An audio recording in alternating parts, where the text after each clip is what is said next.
Hi, this is Ron from POCculture.com. Chef, how are you today?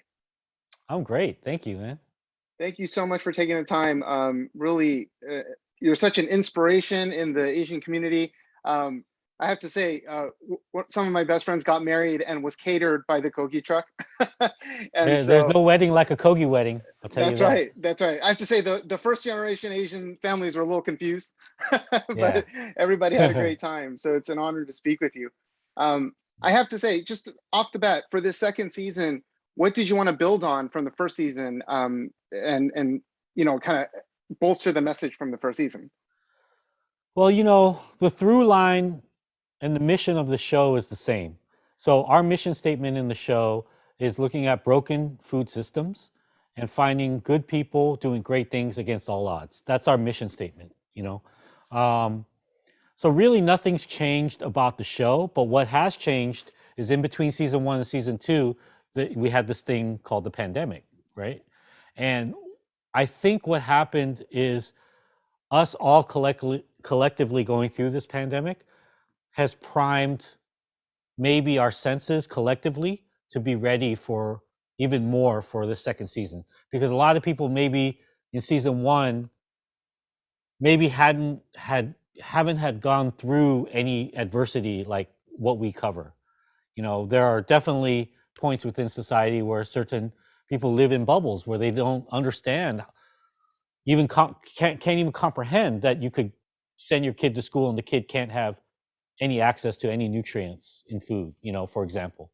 But now in a world where everything has been exposed and the veil has been lifted, m- you know, people can feel it. And so now Broken Bread, I think, comes at a very, very crucial time where we can represent the truth, and maybe more people can listen, more people can understand.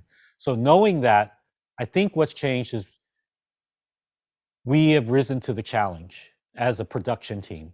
Um, we've invested more money, more energy, more time into making the show feel bigger, into the cinematography, into the music, into the editing, um, into the marketing, into the storytelling, into the casting.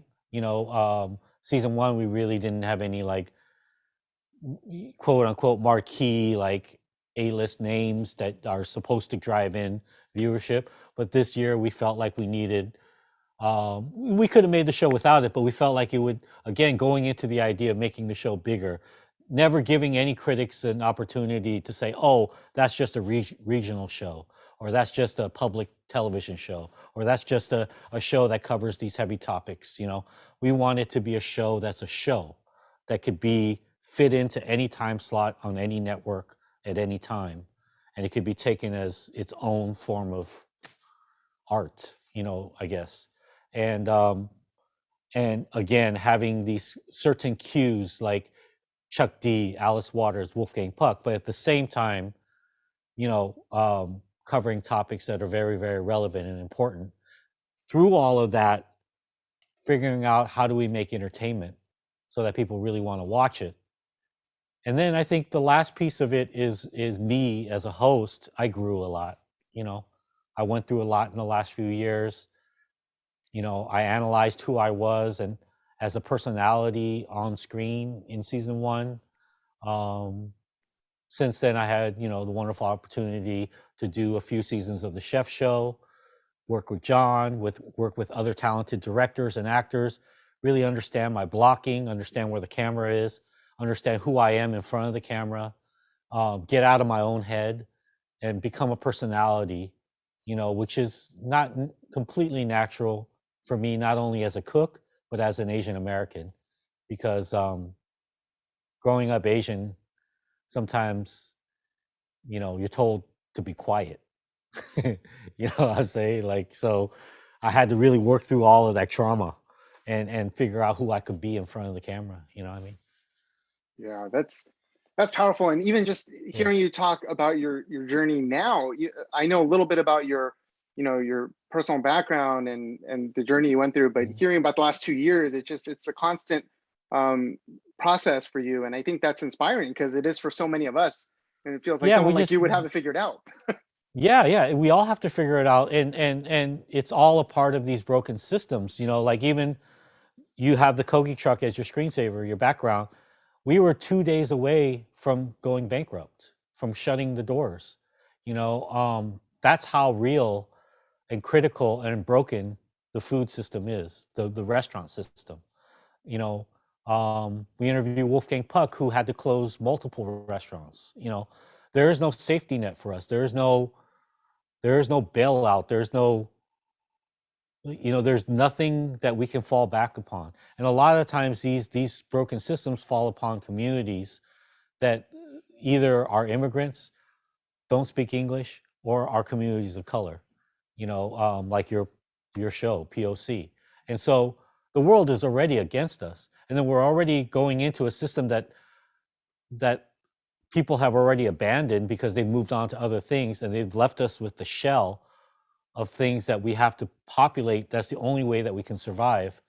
And then that thing which we're holding together, literally, like with duct tape and a balancing act in a normal world, was completely put on its head through the pandemic. And we just do the show. We just try to humanize it a little bit.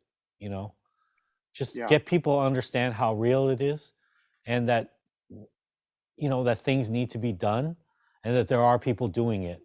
And if our show can add some momentum and power to not only those already doing it, but bring people that can do something about it into it, that's really all it's about. And I think it really comes through. Your Return to Chinatown episode, I thought was super powerful because it's so personal to you. Thank you. What Yeah. what was there anything that really surprised you about Chinatown through that episode? And what are your thoughts about the Um, future?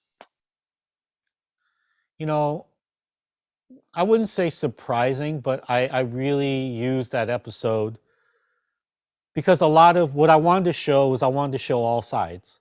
And I wanted to show that these young entrepreneurs, that these third wave coffee shops, they're not coming in with evil intentions. But I also wanted to show that even if you're innocent in something, that there could be effects to what you do, ripple effects to what you do. And the only way that I could show that is by using my own story as the prime example, and being completely honest and putting it all out there. Because whether I wanted it or not, opening Chego there in 2013 did start the wave of people to look at Chinatown, to build their third wave coffee shop, their stationery shop, their tea shop, their chocolate shop, their book shop, their hot chicken shop, their coffee shop, all these things, right? And I know all of these people personally, and I know they literally came in with the last $1,500, $3,000 they had in their whole life, and just tried to build a life for themselves, just like the legacy businesses and just like the residents do for themselves. But the problem is the way that the stories and the media and everything got spun, and the way that the developers picked up on the wavelengths of that information, is what became volatile. And so Chinatown being labeled as the hottest restaurant neighborhood, within LA. The same thing happened to Bushwick in New York, right? Developers coming in and seeing an area that they abandoned many, many years ago, now coming in where they were only able to charge $800 a month for something. Now they see the possibility of charging $3,800 for that same space. But in order to get that 3,800, they have to kick out the people that live in these places to begin with. But they can't do that legally. So what they do behind the scenes is shut off water, shut off sanitation, basically trap these residents. These residents are usually people of color, immigrants that don't speak English, that have no resource or no recourse to fight this, and eventually have to cave and move out. And then they just come in, clear out, and then put a paint job on, and all of a sudden it becomes a loft, you know.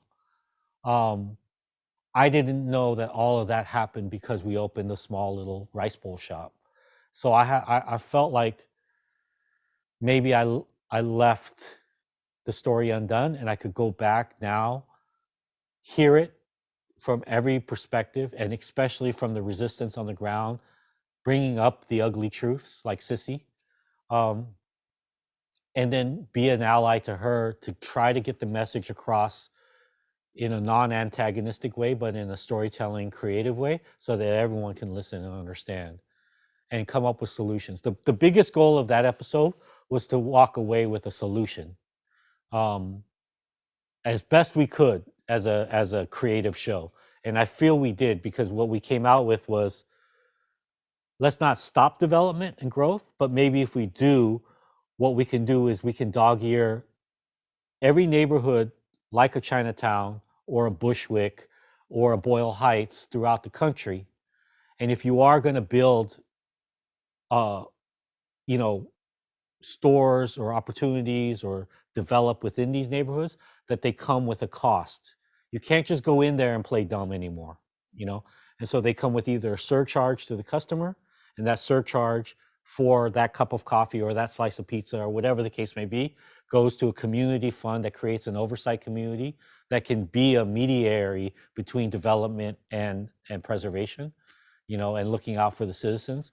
Or it can come through a share of profits, or it can, whatever the case may be. But you can just no longer go into a neighborhood just because the rent's cheap and say, I didn't know.